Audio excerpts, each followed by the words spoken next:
Kung 14 years old, tinanggap ko 30 second massacre, matay blindfold. Halos sumabog ang shoulder, tiklop ko para folder. Hindi naman soldier, pero ang war is not over. Aking burning forever, nasa magkabilang daliri. Mga tusok ng karayo, marka ng mananatili. Alam ko mali, pero buhay ko dito naging makulay.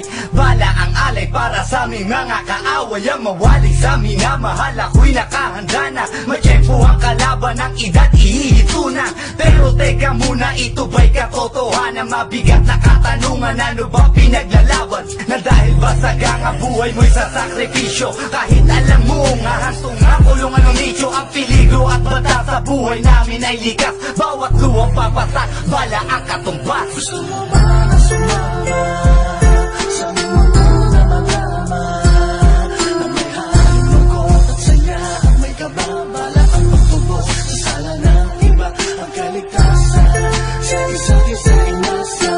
Yan ang buhay ng gangsta, yan ang buhay ng gangsta, buhay ng gangsta.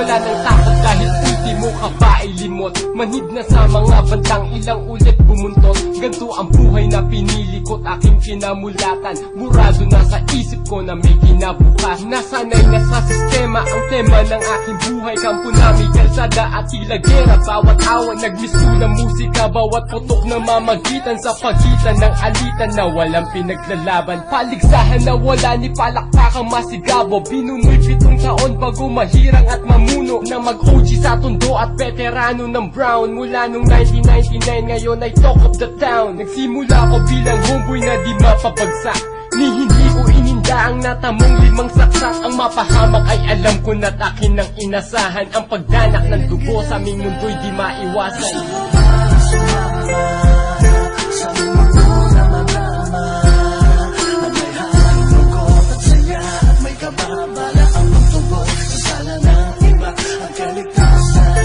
sa isa't isa inasa. Yan ang buhay ng gangsta, yan ang buhay ng gangsta, buhay ng gangsta.